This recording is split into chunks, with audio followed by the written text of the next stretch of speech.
Hi everyone, welcome back to Discord Office Hours. We're super excited to have Tony OBR. Tony is an educator, sound designer, composer, visual artist, educator, Max certified trainer, and I could go on and we'd be on this stream for hours. Tony does a lot of things. His work is situated at the confluence of music, art, technology, and performance. He focuses on innovative uses of sound, the development of interactive generative systems for electronic music and performance, as well as contemporary dance.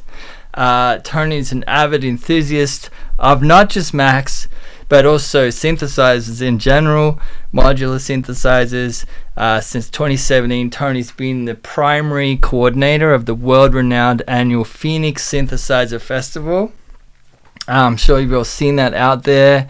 In 2020, his monthly live online modular synthesizer workshops attracted sizable regular followings.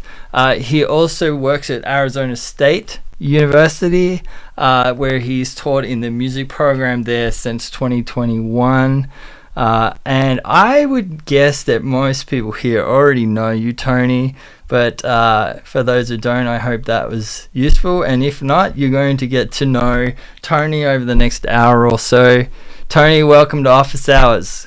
Good to see you. Thanks so much, Tom. I really appreciate you inviting me. This is exciting. And that was me in a nutshell. In a nutshell. I mean, Tony is a multi-hyphen. He's definitely been around a long time. I was trying to recall the other night. I was out for a walk and I was like, I can't remember when we first kind of started being on each other's radar. I think it was that kind of social media thing where you see someone's work or see someone else's work and you start trading likes and comments, and I don't recall exactly, but yeah. I think that was it. I think it was just like we were sort of like mutually stalking each other on Instagram and totally. And sort of connected that way. I mean, also, we have friends, that in common, like in real life, friends in common. So, yeah, it was just inevitable. It's so funny how those friendships happen now. Like you get to know each other by some alias or avatar over time, and if you're lucky, you eventually get to meet in person, and luckily we've met in person and shared the stage. We have to do it again. It's been too long. Absolutely do, man. Yeah, it's been way too long. We absolutely do. But folks, big reason I wanted to bring Tony on, and let's be honest, I probably should have had Tony on much sooner than now. He's a mainstay of not just like the synthesizer community, but he's a really avid part of the Max community, regularly sharing patches, regularly sharing, stuff that he's created with Max, and pretty avid at releasing music, which is, I don't know, the forces that be seem to make that harder and harder these days. So it just makes sense to have Tony here. Tony, I must admit, your latest release just blows me away. Seriously. That means a lot to me.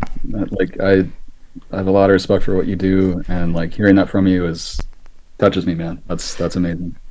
I don't know if folks have seen it.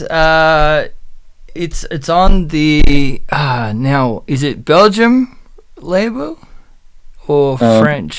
They're in Spain. Spanish label. I think they're in Spain. Yeah. Evel. And it's excellent. Tony, you were telling me that this is all Max, but it does stretch back a few years.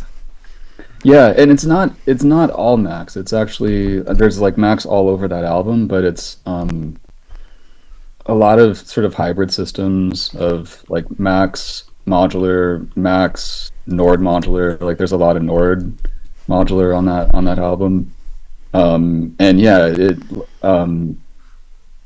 I think all those songs on there some of them go back to maybe like 2021 or 2022, and that's just kind I don't know, that's kind of how I work when I'm making an album. It's I'll sort of like collect a bunch of things, and if those things like don't have legs and don't, you know, see the light of day on an album, or if I don't release it myself, then I'll move on to the next project and just kind of shelve it.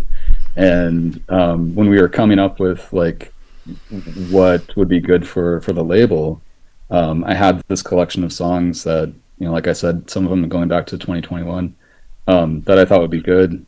And so we just, you know, put that all together, and it, you know, I think they all work. I think they're cohesive because they're all, even though they weren't like made in the same time frame, they were made with like similar tools. Mm.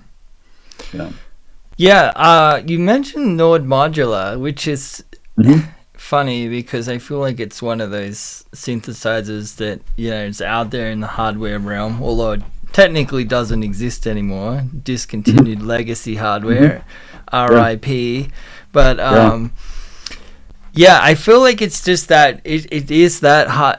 I can't think of another hardware program or hardware related synth that like seems to have been matched so perfectly with Max. Like it's strange. I don't understand entirely why. I have theories. I mean, I know the building blocks or the beep building blocks, I believe, that Strata made. Matthew Davidson, who works over there at Berkeley, I think he was largely inspired by the Nord Modular. I didn't know that. That makes sense though. Yeah, so at first there was, I think, almost a one-for-one, you know, 160 blocks, so to speak. Nice. Yeah. But yeah, it's interesting because, you know, all the hot topic right now is that Autech is in town, you know, doing the rounds, and they haven't been in the US for over a decade now.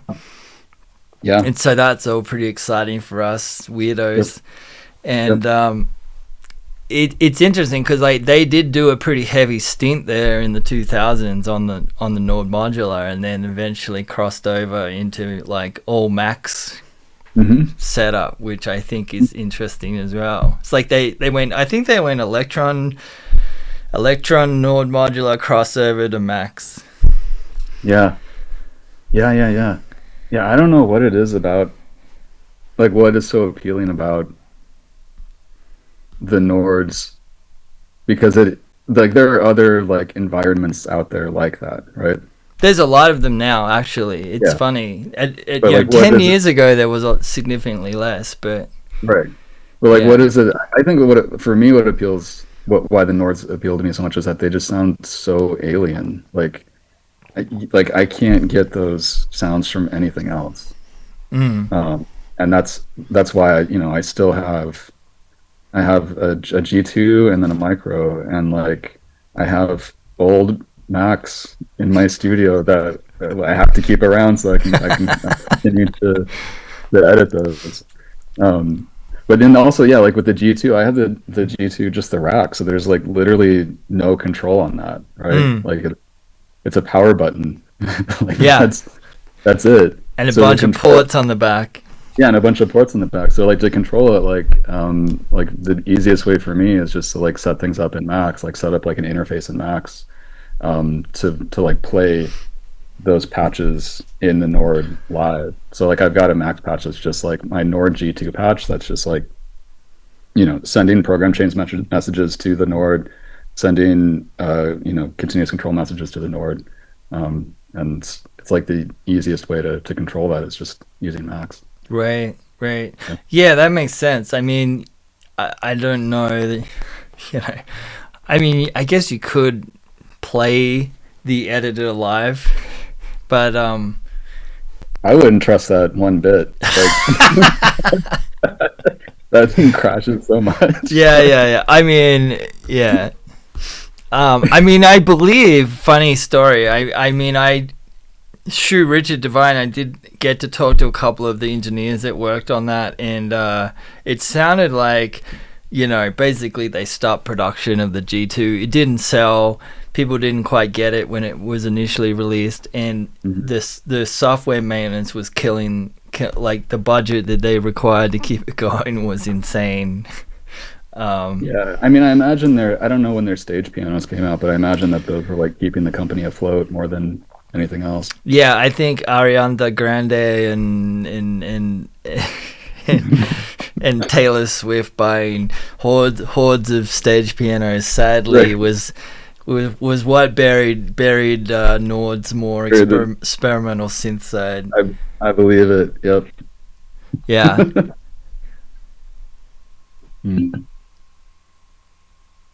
Wow, someone's saying they modeled their lead 2 a few years ago in Max, and it's a base of their main patch. Yeah. Oh, wow. I think Tony's onto something with the sound, and I'm not sure it's related to the DSP at all. Probably, actually, possibly the hardware. Like the Nord Lead 2 is a great example where it has, I think it's got 18-bit DAC on the output, which is such a weird bit rate. I think that is really weird. Yeah, like, and then the micro's like 12-bit, I think. Like, yeah, it's really low. Yeah, so I think all of that was like, part of the sound for sure. Like, yeah. In some respects, I like the sound of the micro more than the G2, like, or I guess the G1 more than G2. Well, I believe that was a big sticking point for a lot of folks. They got the micros, they got the G1, the little cute little mini keyboard version, and they changed the bit rate from like 12 or 14 or whatever, and the G2 went to 24-bit and completely changed the quality of the sound. People were like, "Oh, it sounds too glossy. It sounds like," but yeah. I'm like, have you not heard of distortion pedals? You can dirty that up pretty easily. I mean, there's built-in modules in there that will let you dirty it up also. Yeah, I mean, I don't know. People would be a bit odd about that. So you play live with it, right? So you're using Max and the Nord Modular live? Mm-hmm. Yeah, nice. yeah. I'll use, and actually, I think I'm using probably my G1, my micro more when I play live, just because it's more compact. Yeah. And the patches that I have set up on that just kind of work well, like in the live situation. But yeah, like it's like Max, like a lot of my live patches, like I have there's like a little part in there where it's like, this is where I interface with the Nords in the patches. So are you bringing sound out? You're obviously bringing sound out of the Nord into Max. Mm-hmm. Are you sending anything into? What are you sending in other than MIDI? Are you sending any audio into the micro? Usually just MIDI. I think there was one live set I did one time where I was using maybe the vocoder in the G2, because that's another one of those like just weird alien things that I don't hear that sound anywhere else. Right. So I was probably doing that, but yeah, most of the time it's just audio from the Nords going into Max sending MIDI out to the Nords. Right, right. Yeah. And when you bring the audio into Max, what's happening then? Like, are you messing it up more, or? Yeah, that's a good question. That's it. Kind of the $1 million question. Yeah. It kind of depends. I think. Gosh, I'm trying to think of the last time I did that. I am definitely like, obviously I'm processing it more. I'm just trying to think of like how I did that. A lot of times I'll have like sort of like loopers, like just like very sort of loopers set up in Max, and everything I'm doing when I'm playing is largely improvised. So like loopers are great just to kind of like capture an idea and like let that idea sort of linger on for a while. And then also like in those loopers, I'm a lot of times I'm using the loopers as clocks, like as like main clocks for the whole system. So Ah, I'll sort of like record something coming in, set a loop point, and it's like completely arbitrary. Like it's not on a timeline. It's not like some division of a main clock. It's just like the loop point becomes the clock, and then I'll multiply that clock, in various ways, and then send that clock back into the Nord to get this weird sort of kind of feedback, I guess. I love that actually. Like, honestly, hadn't thought.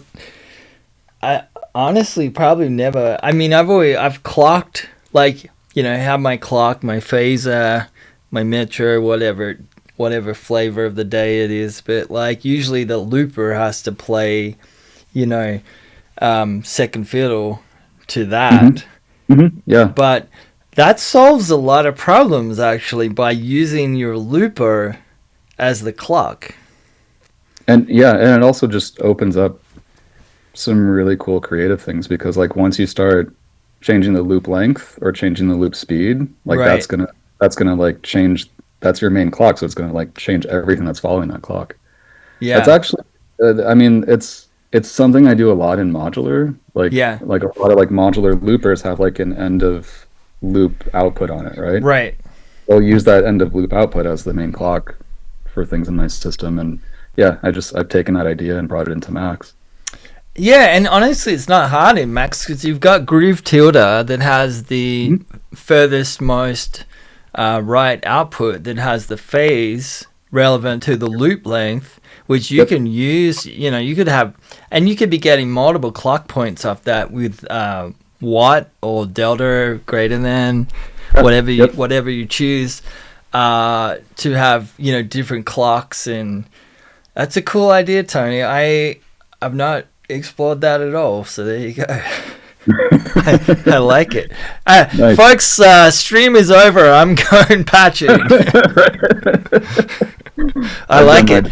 I really like it because I think about changing speed or changing. You can completely morph your whole set into different rates. Yeah, And here's another thing that I do. Like, so I maybe will have like a sequencer that's being clocked by that looping clock, and then the sequencer is gonna like drive the loop length or the loop speed or the loop speed. So you've got this sort of like, again, another sort of like feedback loop, like control right. feed. Yeah. I'd never thought too much about, I obviously I love feedback, but like I'd never thought too much about it as like a more extensive, creative mechanism in computer or algorithmic music beyond just adding extra flavor, delays / saturation, until I went to the 2019 algorithmic art assembly that Thorsten Sideboard put on there at Gray Area in San Francisco, and there was a guy that did a presentation on feature feedback. Oh, Yeah, it's basically it's interesting. I explored it a bit and got some incredible results. It's basically where you have feedback that translates into another data type, right? So you have audio feedback that translates to visual. It's very easy to do in Max because you can convert your signals to data into the visual and then back to the audio. So the feedback loop can actually never blow up because of that translation, but the sound is like something else. I actually experimented a little bit with that a long time ago, and it's going to be hard for me to remember exactly the details, but it was a telematic performance that involved feedback. So I was like collaborating with someone across the country, sending streams of both audio and video to them, and then they were sending it back to me. And a lot of that was sort of like converting, audio to video, video back to audio. But then you have this additional layer of like the feedback or the delay that's happening with the telematic performance. And this was like, maybe 2006 or so. So like sort of like live streams like that weren't as sophisticated as they are now. But it was cool to like lean into the limitations of that. And you create this feedback loop that had this, maybe, I don't know, like 4-second delay or something that was just inherent in the actual like telematic process. Yeah, it's a fascinating world, and I feel like it probably changes too as like we get more computing power and things like that, and we can process visuals faster or slower. Yeah, that's very cool. There's a white paper actually. I'm trying to find it right now. That's just kind of outlines the basic concept and some ideas for implementing it. I'll find it here in a second. Yeah, please send it when you find it. But yeah, it's very cool. Someone was asking about an example. The patch that you showed me earlier, does that include this? It doesn't have the looping. It has a looper in it, but the looper is actually tied to the main clock. Like everything in that is like very much like on sort of the global clock. Yeah. Yeah, it'd take a while for me to find a patch where I'm doing that, or an example of that. Yeah. Okay, I just found the PDF and I just dropped it in Okay. there for us. It's feature feedback, self-adaptive sonic ideas. This was actually the paper that he was talking about in his presentation, and it's pretty cool. Thanks for sharing that, Tom. Yeah. They were doing it with, I'm trying to remember when they did their presentation, they were using a microphone, converting the microphone to visual data back into the audio feedback loop. And I love that. yeah, I love that. it's kind of crazy, but it would create weird visuals too, like just, Yeah. yeah. I mean, that's just thinking about like that system is so like not closed, like there's so many variables that would come into play when like translating from like audio to video and then back to audio. Like it seems like there's like so many like wild variables that would come into play that would just make that so exciting to. It reminded me of like the digital version of what I think a Sherman filter bank would be like. Okay, yeah. But like, but with this cool accompanying, visual element that is equally interesting. So it's like it's got this whole synesthesia quality going on. Because the audio and visuals, depending on the audio patch, and the one I saw was just colors. It was pretty neat. Do you know if there's like an example, like a video of that, like an example? I actually posted. I have a patch. I'm not gonna try and go and digging for it right now, but I did get something pretty kind of cool going on. Nice. I might try and find it on the stream in a bit. Yeah. But yeah. Anyway, I love this. Weird, interesting tangents. I know what I'm doing this evening. Right. But that's kind of like one of the beautiful things about Max, though, right? Is that like you can do those things. Like if you dream up like the most crazy, just like something that no one should think of doing. Like yeah, of course you can do that in Max. And relatively easy. Yeah. Like I forget one of the like back before the algorithms took over Instagram. I didn't want to not to put any emphasis on metrics or anything like that, but I had a video that got like 200,000 views or something, in 2018 or something. It was literally me taking a video of ants and then just turning the ants into audio signals, basically. Yeah. But it's just like like Max just does that so effortlessly. Like if you want to try and do that in something else, there's usually more steps involved or something. Or try doing that in Pro Tools. Right. Oh man. Nice. Hey Tony, so let's have a look at this patch, I reckon. How about give us a little demo first. Good. And then let's have a walk around and a little bit of a chat about it. Okay. Tony's got a really wicked patch, folks. Stick around. And if you have any if you have any questions, drop them in the chat, and I'll be sure to round them all up, and we can talk to Tony about them after his demonstration. Okay. Let me bring some stuff down so it's not right out the gate going wild. All right.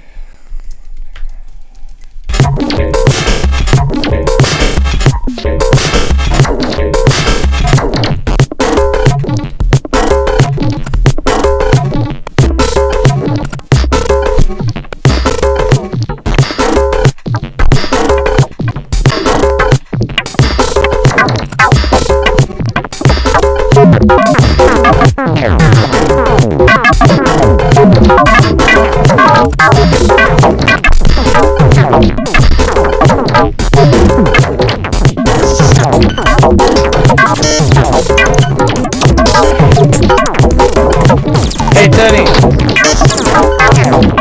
Yes.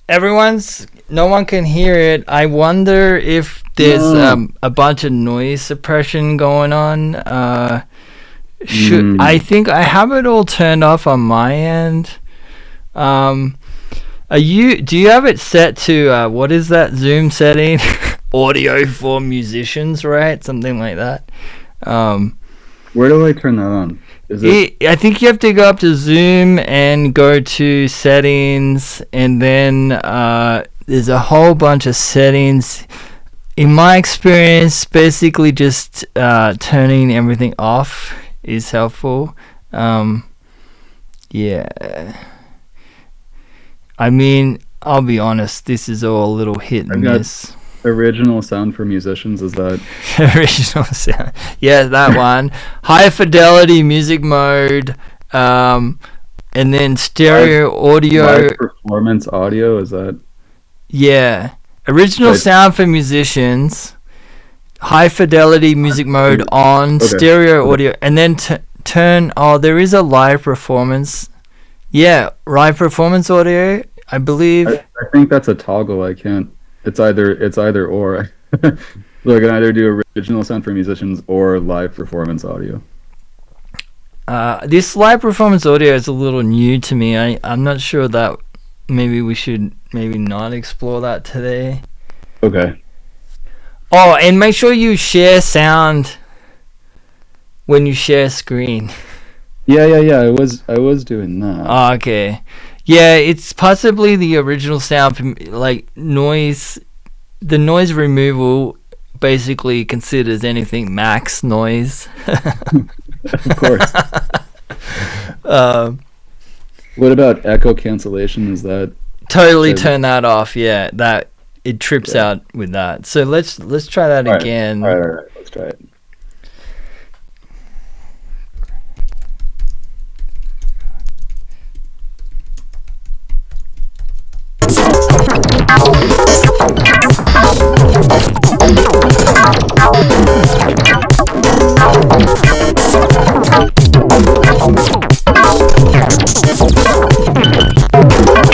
Is that better?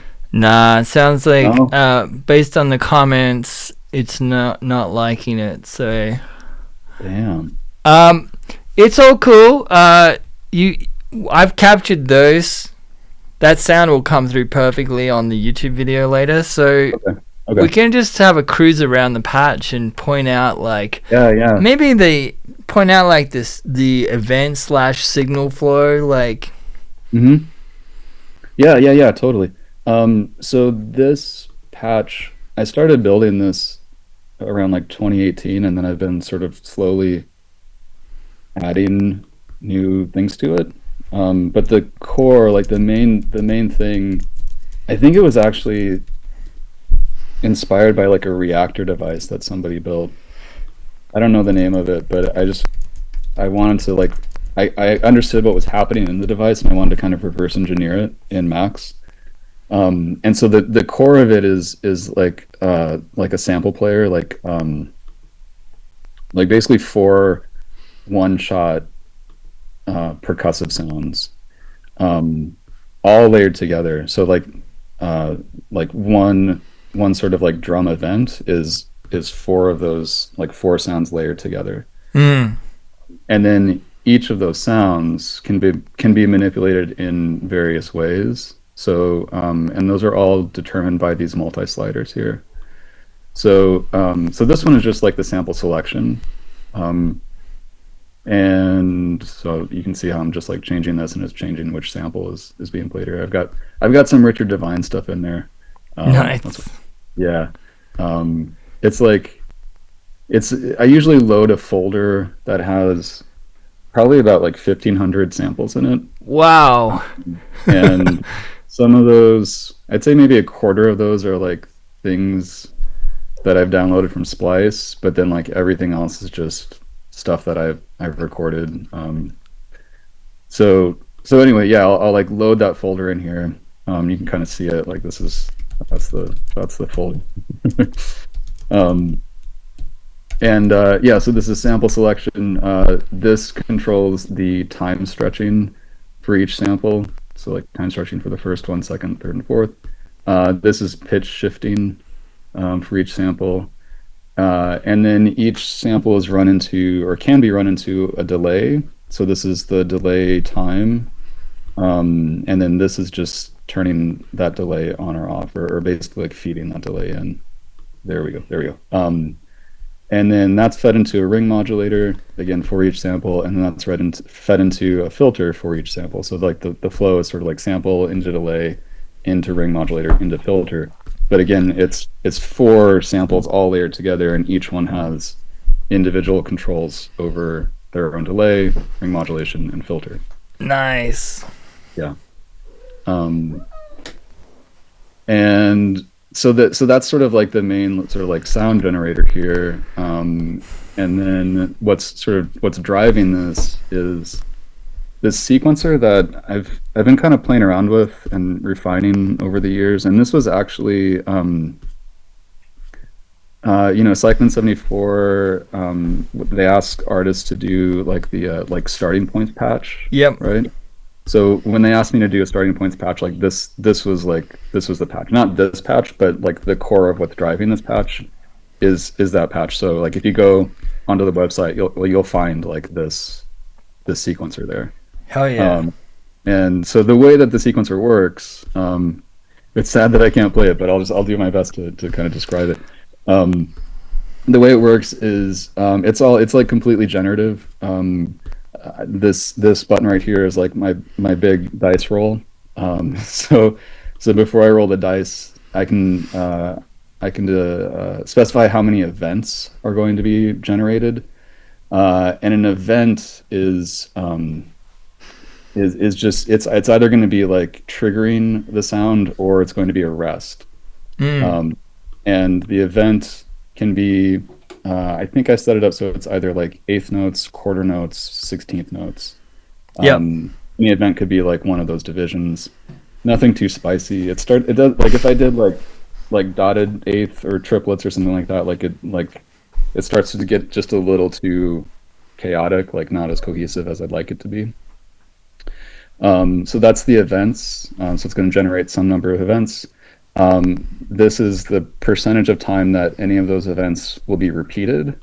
So like maybe it will trigger this sound, and then maybe it will trigger that sound again, or maybe it will trigger a rest again, right? So that's what the repeat is.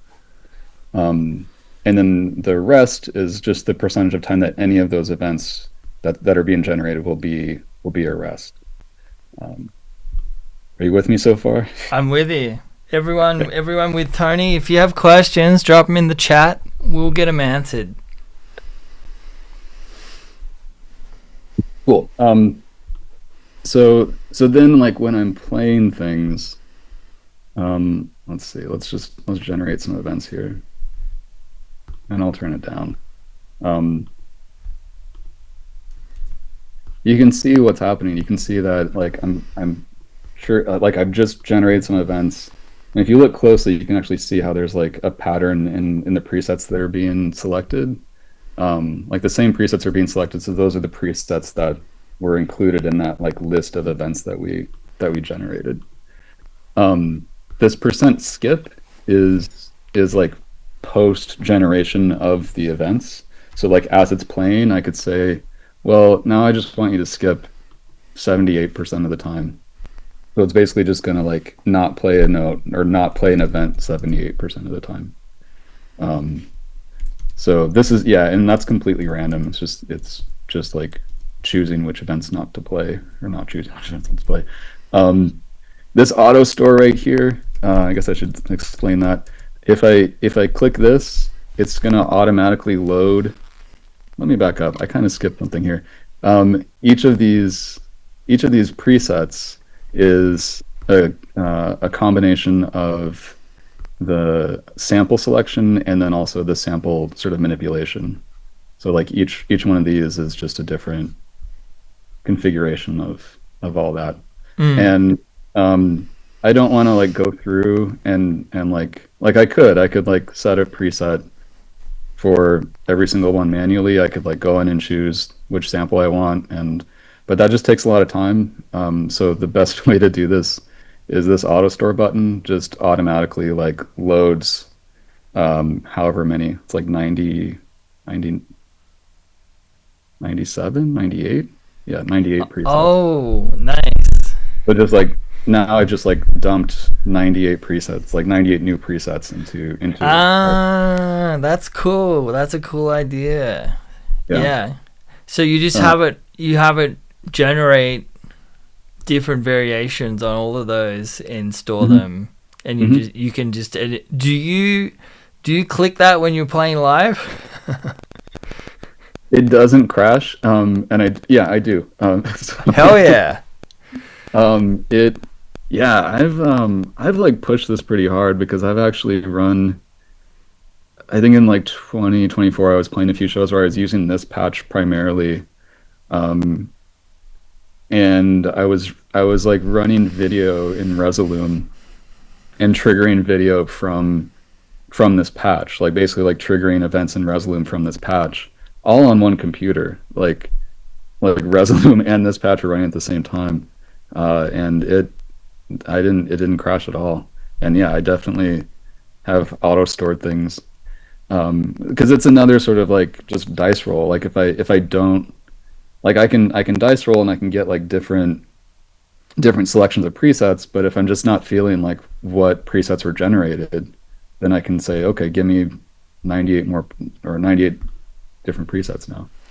I love that. I really love that. Um, yeah, and it keeps the spirit of playing live. Like, um, I find that fine line of like too orchestrated, too much preset, too much predetermined, sequencing. It just like I like to be busy when I'm Yeah. playing No, live. yeah, same. I mean, there's definitely sort of like a high wire act that happens when you perform with something like this. Um, because you could just be generating a bunch of stuff that's like you're not feeling in that moment. But I think I've set it up enough. I've set this patch up enough where like there's kind of enough wiggle room where like if I'm not entirely feeling things, I can kind of like shift to a different section in the patch or kind of modify things slightly in the event generation. Mm. That's actually this down here, these swaps. All this is like the events, repeats, and rests. Those are just stored in calls. Like that's all that is. Right. So these swaps are just like swapping the indices in those calls. Yep. So this would be like swap the indices in the events call, swap the indices in the repeat, swap the indices in the rest. These are not working always like for some reason like swapping the events works, but for some reason I like swap repeats and swap rests, like it doesn't really, I don't know. It doesn't sound like it's really doing much of anything. But it's enough cool stuff that I haven't bothered to like go in and try to figure out why it's not doing that. It's just like I'll just live with it. Um, um, so so a few other things here.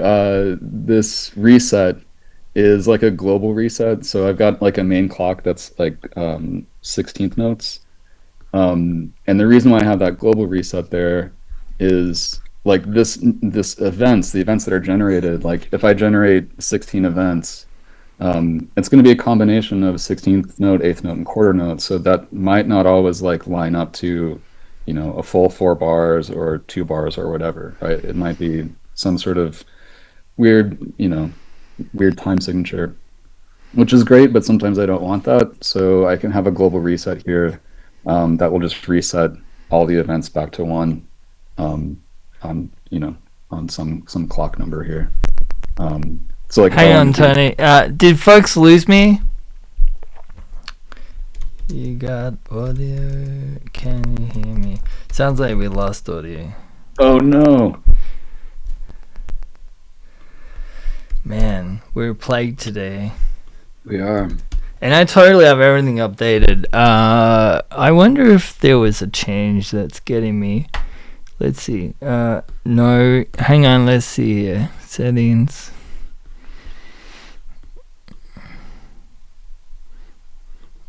Okay, how about now? Can you hear me? Tony's audio from Max is maybe clipping the mic somehow. Yeah. We're going to try Tony again in a second with this patch. Can you hear me now? Should. Okay, cool. Thanks, folks. Appreciate your patience. Yeah, Discord is frustrating. It can be dialed in 1 week and I don't change a thing, and then start it the next week and it doesn't work. And I've changed nothing. Are they like constantly like updating things? I mean, every time I open Discord, it does an automatic update. Like, right. There's no way to turn it off. Yeah. We should make Max for Discord. We should just do this inside Max. Do this in Max. Yeah. Yeah. Tony, this patch is incredible. Maybe you did cover it and I just missed it, but you're loading those 1500 samples. Is that in a poly buffer? No. You're just calling those individually. Yeah. Oh wow. No, that's interesting because honestly, I hammer on poly buffer, but also I have. I'd say I'm 99% confident. Like, there's a few things I've had to do to make sure I can crash it. But it's essentially just a bank of buffers. But right. Calling on my issue is calling on samples, loading samples into a buffer / groove that's in a polyphony patcher. Like, you have to use note input to fire off the samples. Yeah. And you can't send a note while the groove / buffer is still loading the sample. Right. So you have to, create a little gate there. Yeah. To momentarily stop. Oh, it's gone again? Man. Yeah, anyway, that's it. I mean, that should work. I mean, the samples are not long, and they're not long. Like an SSD should be able to hang. Yeah, they're not long samples. The longest one is maybe 6 seconds. Like, because I've got some long like field recording things in there, but yeah, it's this patch rarely. It's I can probably count on one hand how many times this patch has actually crashed. Like in that's stable. Yeah, it's pretty stable. Yeah. Hell yeah. Yeah, and I mean that's not even the whole thing. Like there's other stuff going on. Like that's the main part of the patch. But then there's like a whole bunch of other little bits and bobs here that I've included. So yeah, it's Max is handling it like a champ. I might try. Here I am doing this stream, getting all the tips from Tony. I might try just bypassing polybuffer and just straight up hard loading samples off the SSD. Yeah, yeah, try it. Yeah, it's worked so well. I've never considered using anything else. So yeah, I mean, I'm an advocate of if an ant broke, don't fix it. Like, yeah, exactly. Masana is asking, are you using a similar generative process to deal with all your samples using existing banks and things? Or are you just compiling them all into one big folder, or what's the... Yeah, it's just one massive folder. One massive folder. Hell yeah. I mean, I've actually thought, like, oh, this could be more sophisticated if I had, like, like a folder of kicks and a folder of snares and a folder of hi-hats, right? And then loaded those separately, and then had it so that maybe I could be more precise in how I'm like layering the sounds, but right. I'm really happy with how it sounds. Like it sounds really cool where it's like you're gonna get a kick and a snare and some weird field recording like all layered at once. So it's kind of like breaks down that expectation of like, oh yeah, this is a kick or this is a snare. It's more like it's a hybrid of like all these things. I think that I could see that being problematic if you did start to organize like that, because the next thing you know, you're just going to be making 4 on the floor break beats or something, and you start kind of, yeah. I mean... And it's one of those things where I feel like probably everyone who programs in Max has experienced this, where like you have an idea and you think it's going to be a great idea, and then you like implement it and it's like, no, that was shit. Like I don't like like yeah. what was doing that was already sounding great. I didn't need to do that change. Yeah, I've spent weekends doing that, and you get to Sunday night and you're like, God, that's what a waste of patching. What a waste of time. Yeah. It just makes it stronger. Well, that's what I tell myself. Ultimately, it's practice, right? I mean, it is, and often what happens, you find out something, or you find something you didn't know, or you didn't even intend to do. Yeah. I think it was Mark Fell said on a earlier office hours something like, if the result ends up being the same as my original idea, then I've somehow failed. I love that. Yeah. I love that. Yeah, it's, I mean, I think I just like live that every day with Max. I think probably a lot of people do. Yeah. Where like you have an idea and then at some point like the medium starts to kind of like direct you in a different way. Like it's like, no, actually you want to be doing this instead, like, yeah. Well, and my experience is, that you also start, and maybe the idea is, it's something new or ambitious, right? You might know some of the parts you need to implement to get there, but you also understand that you're going to need to learn a few new things to make it work. And in learning those few new things, you also discover some ways of maybe augmenting the original idea to be different, better, otherwise. And yeah. I mean, that's how I learned Max. Like no one ever taught me Max. I discovered Max and then discovered what I could do with it. And, like one of the first patches I made, I wanted to like build a DX7, like an actual like DX7 where I could like change the algorithms, like as close as possible. I had no idea how to do that, right? I mean, that's like a super ambitious thing to want to do as like one of your first things in Max. I had no idea how to do that, but like through the process of like wanting to make that, I learned so much about Max. And it's I think I've been using Max for like over 20 years, and it's still that still happens where like I'll get some wild idea that I don't fully know how to implement, but I make it happen somehow, and I learn so much along the way. Yeah, it's exciting. I also find I get to a point where I'm like, okay, this patch is, I say done, but I also know in the back of my mind it's never actually done. But there's no such thing as the end in Max.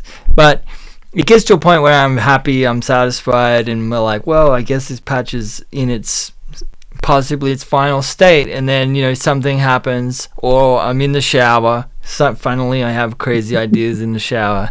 That's the best place for ideas. Yeah, and I'm like, I'm gonna do that. I'm gonna add that thing, and the next thing is I'm off on another journey with the same patch I've been banging on for years.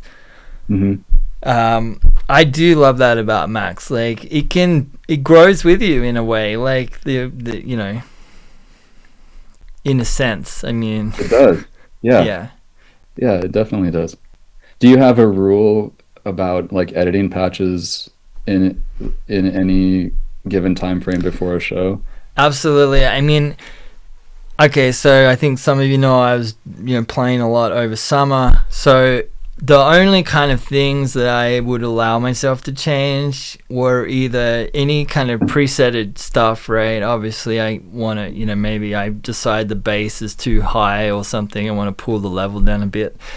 Or if there's something that's as in borderline, not a bug, but maybe a bug kind of thing, like a functionality change that and I have to be confident that it's not going to cause a problem, but I'm pretty good at backing up. So if I need to, revert to like the previous day's version, that's no problem. But yeah, I definitely, as I've gotten older, and I used to be pretty hard and fast, like unlocking the patch in sound check and adding stuff like a psycho. But I don't know, maybe this comes with age, but I find I'm more it's not that I'm not daring. I certainly live on the bleeding edge still, but like I guess this is an interesting question, Tony.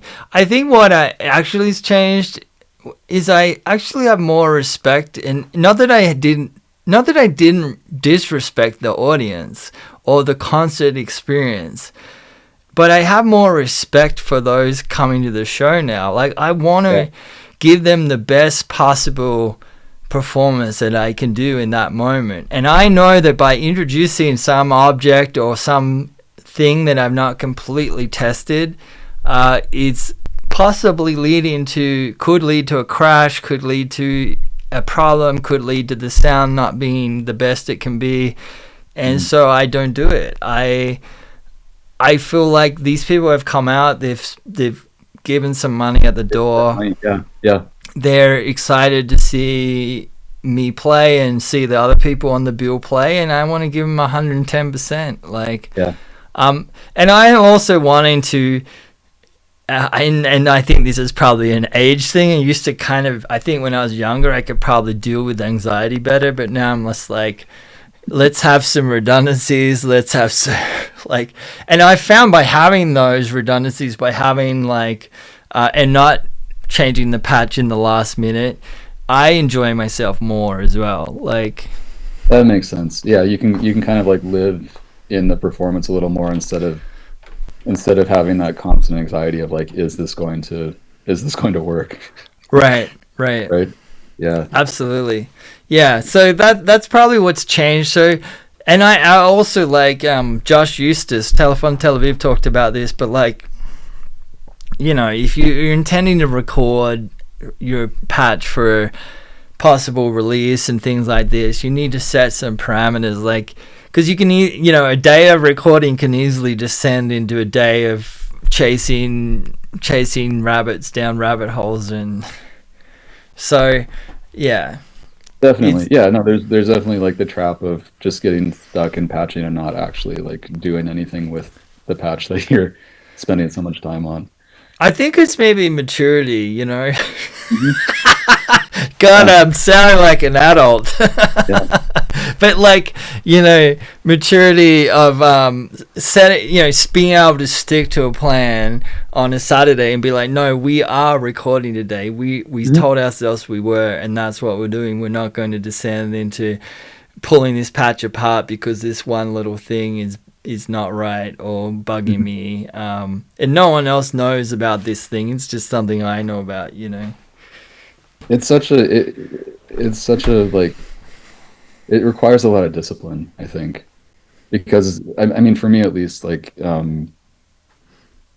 when I get those ideas of how I can improve something, like it's Mm. this so impulsive. It's like I'm gonna go change it, you know? Well, it gets exciting. I It find does. that Yeah. it gets exciting. Like, and I'll race out of the lounge room, and my wife will think that bad's happened, but no, I'm just racing downstairs to capture this idea in my Max patch.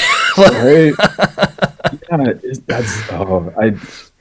I know that feeling so well, right? Because it's gonna disappear if you don't. Well, that, and you're excited to see like what's the result going to be from this Right. idea. Like, Right.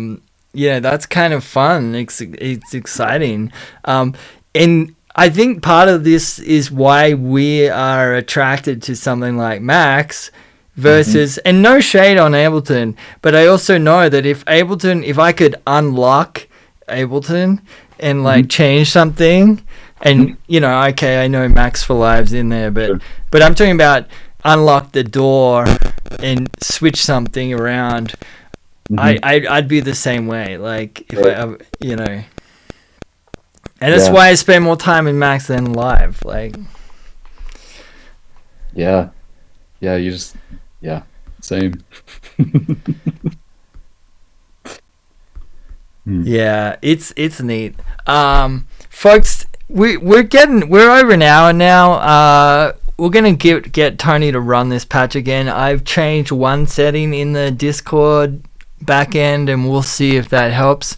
But drop your questions in the chat right now, and we'll wrap up with a quick Q&A here, and then we'll let Tony go back to patching.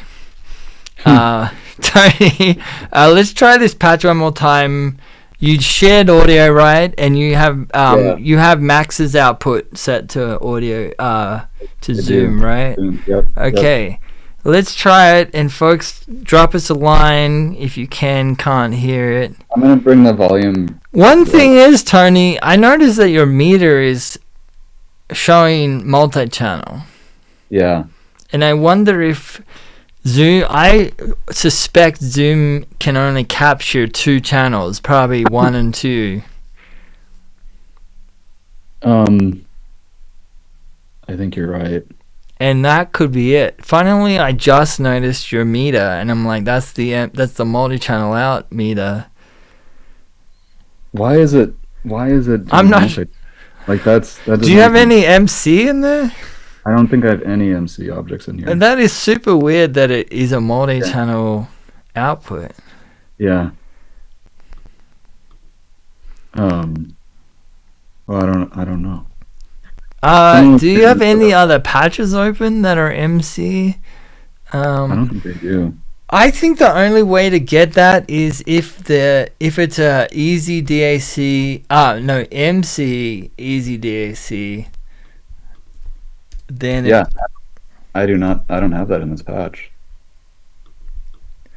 It's weird. I don't know. Do you want to 'Cause try rebooting Max maybe? okay. Yeah. Does it so like I had other patches open that did have MC. I That wonder if may that. be it. Yeah. That's possibly it. Okay. Let's see.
Okay. Can you hear me? I should be back. Can you hear me, Tom? Yeah. Oh my god. Okay. I opened Max on my end. That's all I did. Open Max to check the MC output. Yeah. And it killed everything. Nice. Man, all right, look at that. Try this? Yeah, let's try. Folks, here we go. Tony's going to let it rip. If you don't hear it there, you will most definitely hear it on the YouTube video later, so check back once I upload the video, because this patch sounds incredible. Sorry. I hope it comes across. Okay. Let's give it a few minutes, Tony. Let it rip. All right. Let's just okay. Sounds good.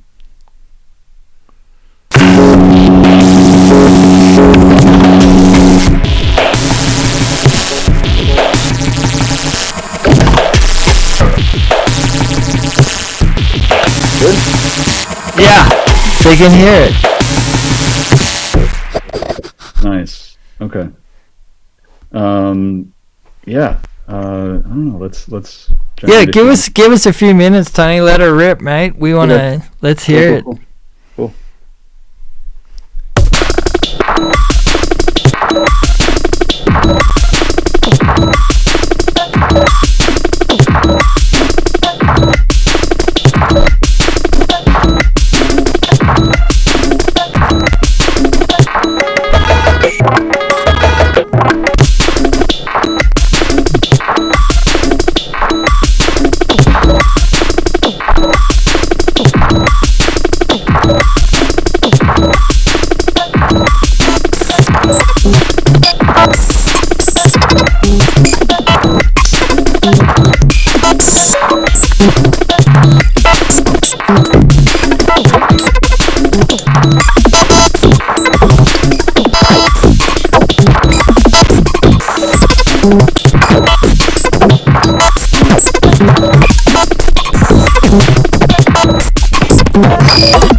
There it is. Why did the MC stuff come back? Did you see that? I have no idea. It started off as just 2 channels, and then when I started playing everything, then this all came back. There's something super funky going on today, and I'm not sure what. I don't know if there's some feedback loop or between you and me, and I don't know, there's something. And then user friendly was saying the sound dropped and then it came back. I have a sneaking suspicion. I do know that sometimes Discord's bandwidth is just maxed out, you know, and we are in an afternoon session and all the kids are home from school, and yeah, I think yeah. Yeah, makes sense. Yeah. Forgot to mention one of my favorite features, the F emit button right here is it does frequency modulation on the playback of the samples. So basically there's like a cycle like being used to frequency modulate the playback of the sample. Which just sounds really gnarly. Yeah, that's another thing that's always I always mean to delve into more. It's like FMing samples. Mm-hmm. Like, yeah, it's as simple as just like taking, because I'm using groove objects, so just taking like the sig from the groove, put that into plus tilde, put your cycle into the other side of the plus tilde. Yeah. Yeah. I mean, because an audio signal or a sample is just another complex oscillator, really. Yeah. Just a really long one. Right. Yeah. I mean, that's really cool. Nice. Well, folks, any questions for Tony before we send him on his way? Yeah, I sadly, I mean, we were coming in pretty hot, and I think Discord just freaks out. I mean, I've got all the noise suppression and everything turned off, so it shouldn't be modifying the sound, but apologies. It will be captured nicely on this end and up in the YouTube very shortly, and I recommend for you guys, especially we're hanging out and couldn't quite hear it properly, checking it out, because this is a wicked sounding patch, Tony. I love it. Thanks, Tom. You absolutely should be on the Allteca tour instead of Mark Broom. I'm gonna call Mark and tell him that you're subbing in. Too kind, Tom. Are they coming through Phoenix? No. Oh, what? No, they came through Phoenix in like 2005. It's funny, a buddy of mine at that time, his brother was doing a lot of like concert promotion. Yeah. And he just kind of like got it in his brother's head that he should like invite a bunch of Warp Records artists to Phoenix. So like that year we got like Square Pusher. Oh man. 73, Allteca, I think maybe one other like Warp Records. How were the crowds? Did you get? Were they good? Of course, yeah. I feel like Allteca would pull like sell out in Phoenix, no problem. Like totally.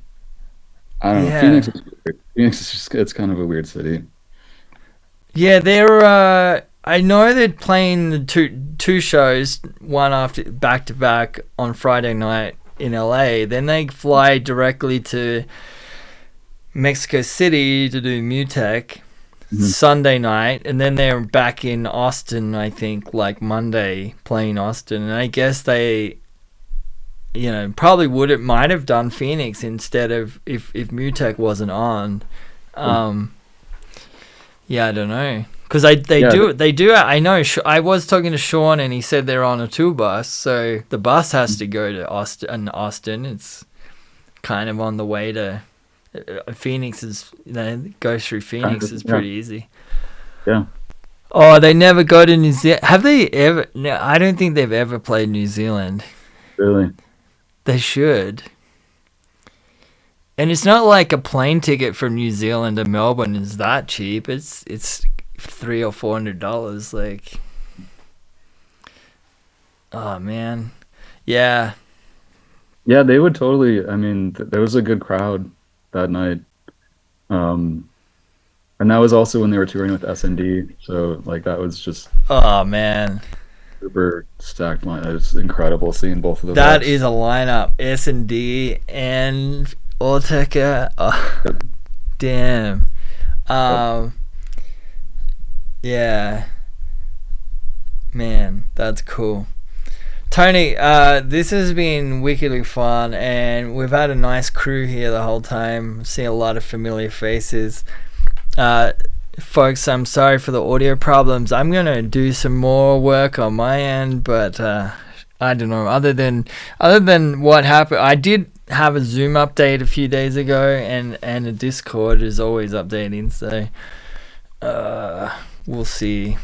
But it's all going to be captured on the YouTube video. Circle back later today or tonight. It'll be uploaded. And Tony, it's been awesome to hang, mate. It's been amazing, Tom. Thank you so much for inviting. Yeah. Oh, I did just have one other thing. Everyone, I found that feature, feedback. Here it is. Sorry, it's an Instagram. But this is just a simple color jitter video, and was the audio feeding into jitter and then jitter feeding back into the audio. And honestly, I'm looking at it's like from 2019. Yeah. I'm like, I have to go back to this because this is kind of cool. Isn't that funny when that happens, where you like do something that's amazing and then you sort of like forget about it? And you're like, I should actually put more energy into that cool thing that I did. I did like 5 minutes of research and made a patch and put it on Instagram, and that was the end of it. It's kind of sad, actually. I also think it's hilarious that I used the hashtag weird and weirdo. I love that. Oh man. But yeah, that was a feature. I'll try and dig up I know the patch is around for this, so I'll try and dig it up too. But I do remember sitting there just watching, mesmerized by this patch and remembering it, just do the feedback loop and watching it change and evolve, and fun thing to explore. All right, folks. Unreal. Thank you so much. We have a slew of office hours coming up. Next week is another Arizona Phoenix artist, Laura Sarah Hayes. She's incredible. Amazing. Laura's incredible. I have seen her do a thing before in the past, and it's something special. She's also just incredibly versed in music and sound. It's going to be a great conversation, I'm sure. We then have something interesting the week after that, a little bit of a Max show and tell. I can't say too much more, but hint hint, nudge nudge, wink wink, worth turning up to that for sure.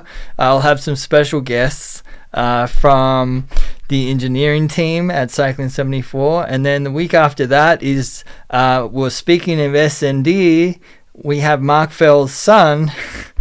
I shouldn't introduce him like that, he's his own person. We have Ryan Trainer the last Wednesday of October. That's going to be a great one. Ryan doesn't do a lot of interviews, but as you all know, Ryan uses Max as much as Mark, very extensively. I'm sure that's going to be a great one. So, yeah. Tony, thanks again, mate. Appreciate it. Stick around a second. Folks, we'll see you next week. Bye for now. Well.